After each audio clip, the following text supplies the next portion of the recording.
and welcome to Scale Your Sales podcast. Now, despite starting her career in accounting and failing IBM's entry-level exam, what do they know? And being told she couldn't sell without an engineering background, my next guest entered sales and proved the naysayers wrong. Author of The Sales Magnet and founder of KLA Group. Her company guides small and medium companies to get more customers. So welcome to Scale Your Sales podcast, Kendra Lee. Thank you, Janice, for having me. It's such a pleasure. I'm looking forward to this. Well, I'm looking forward to having you, and I know I've been working on it for a while to get you as a guest, so thank you for that. But first, let's start. We're all experiencing challenging times. Now, how would you, what would you recommend to us sellers to ride out the pandemic and to come out stronger? I know you're talking to a lot of sellers at the moment, so what are you saying? The primary thing is to stay with it, to not give up, and to have compassion, but really keep calling people, keep talking to people, just checking in and offering help, offering a listening ear. And at the same time, you're listening for where there are other opportunities. You're just doing it with more of that compassion and emotional intelligence than we were doing beforehand. Right. Yeah. So I had a conversation with you and we were talking about diversity, and I'm really interested on your take on it. You know, I love what you said that, you know, so in the B2B selling industry, can you share more about your experience of being a woman in sales?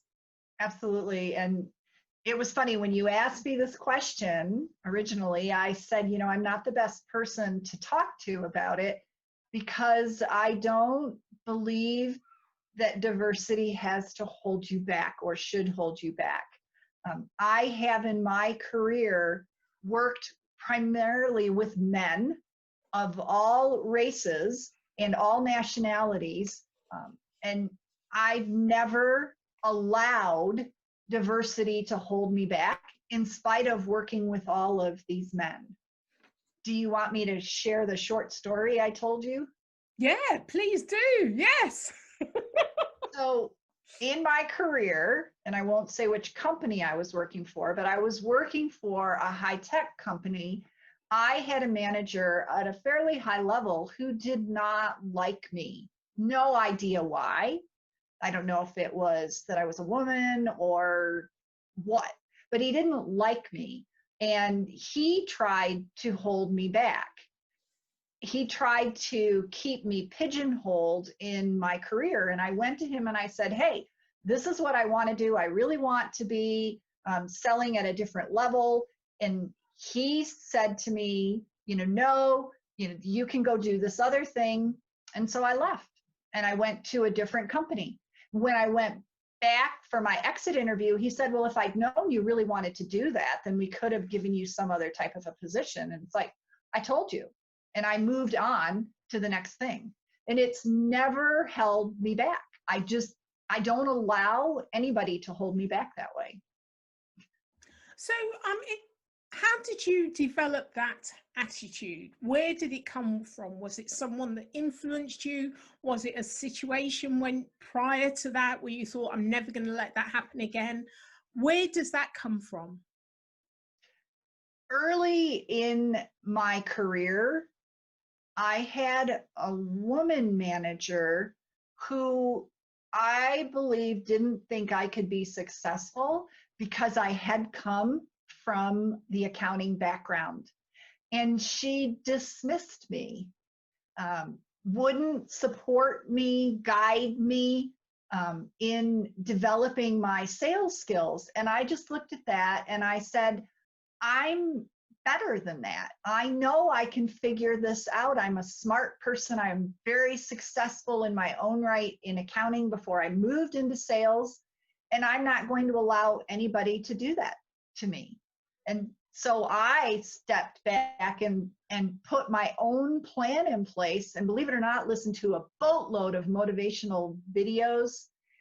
At that time, VHS videos. Listened to lots of cassettes, and put my own plan in place and said, no one's going to hold me back. And no one has. No. So tell me about your book, The Sales Magnet, how to get more customers without cold calling, and more about the sales campaigns. That goes to that point where I said nobody was going to hold me back. Yeah. I had to figure out how the heck was I going to sell. And I don't like cold calling. Ironically, we teach cold calling.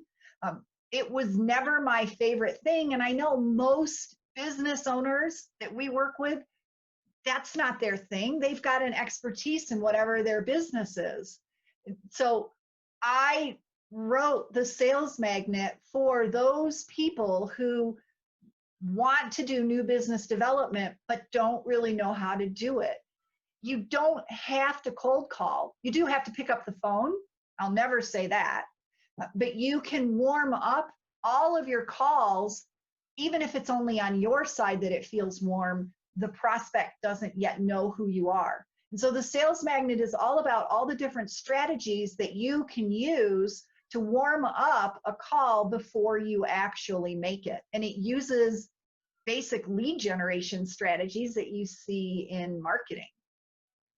So give us an example of perhaps one of your strategies that you teach that people are not really utilizing now.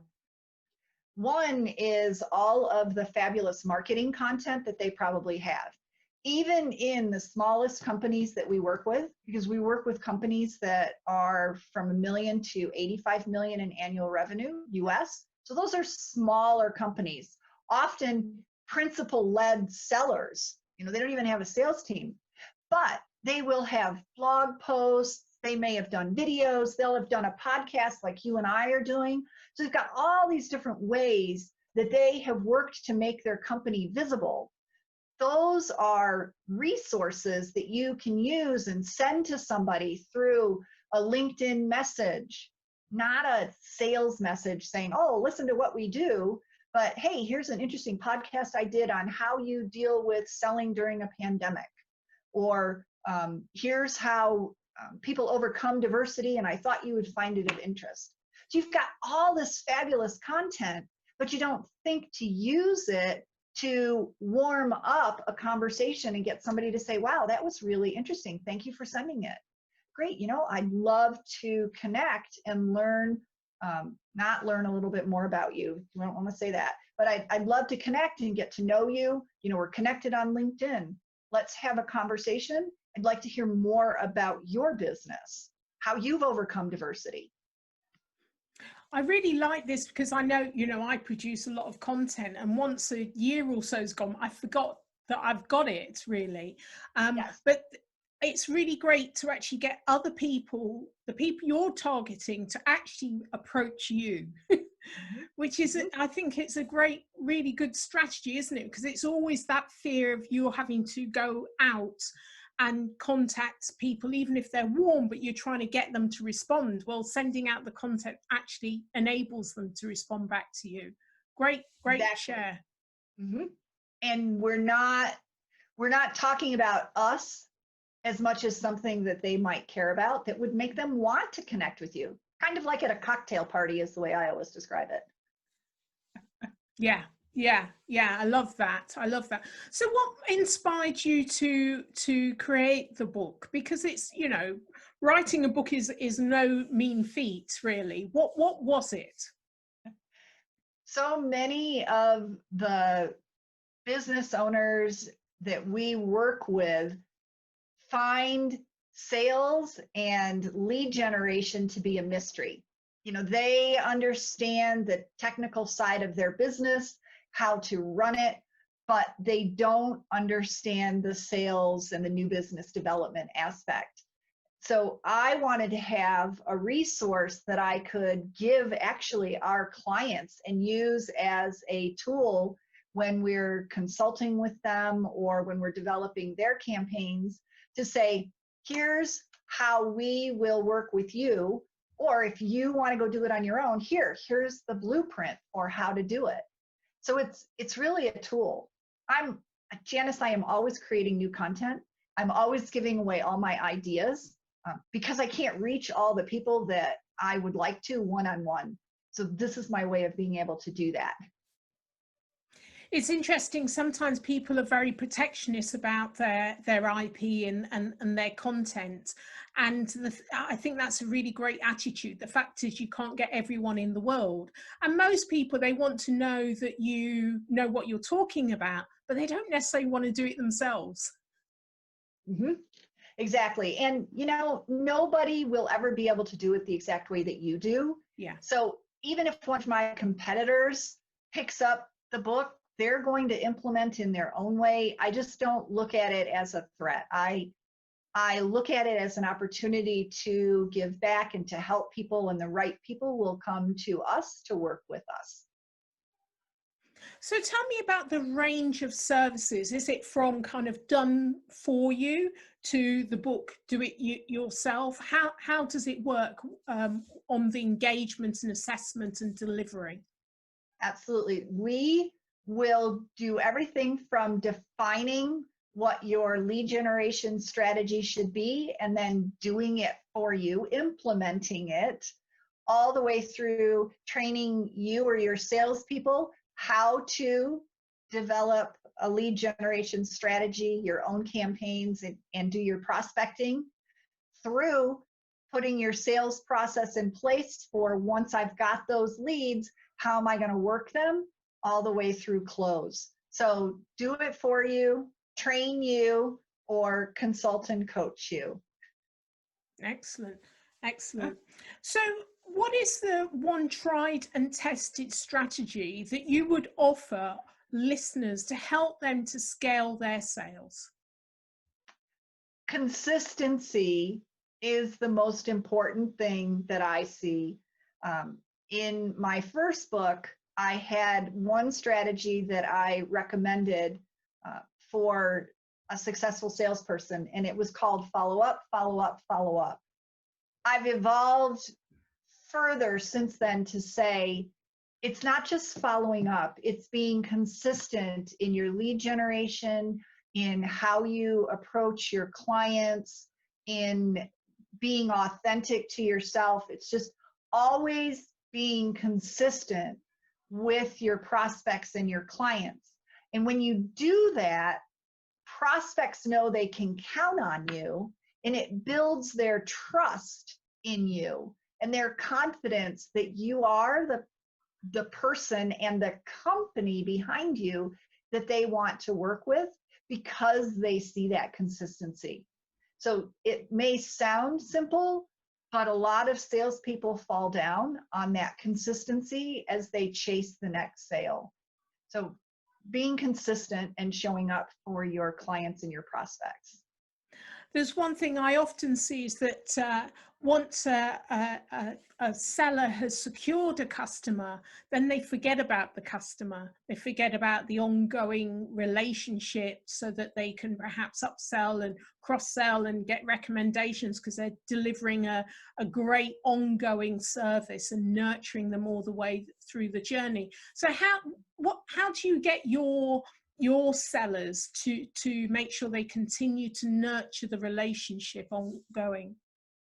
I think there are two sides to that, because sometimes the company itself hurts the opportunity to be consistent. For example, a true hunter may only hunt, and then the opportunity is turned over to an account manager. And hopefully the processes are in place that an account manager is going to nurture and work that opportunity. But sometimes that's not the case. And so the company actually hurts themselves in what their process is. If you're one of those salespeople that finds the opportunity, works it, and then closes it, that's where you have to have the discipline to put practices in place where you can stay in touch with your clients on an ongoing basis. as a true hunter myself, because my favorite thing is meeting new people and finding new clients, I had to sit back and say, well, what's the right process to stay in touch with clients?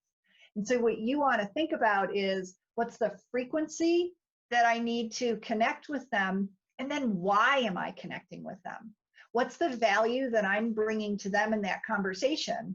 Because they're already now working with the company. They may have a whole bunch of other people they're working with. So when I call as a salesperson, why am I calling? Sometimes that call is just as fearful as the cold call for prospecting, because you feel like you don't have any value anymore. So you really have to have an idea of, well, when I call, if I'm calling quarterly, well, what's my purpose in that call? What do I want to find out? How's it going to be good for the client, and how's it going to be good for me? That's mine. Do you have a strategy you use, Janice? Me? You? Yes, I do. I run a small business, so I tend to have a small number of relationships that I bring on board each year. So it's a lot easier for me to manage. And because they're buying me, it's down to me to continue to nurture the relationship.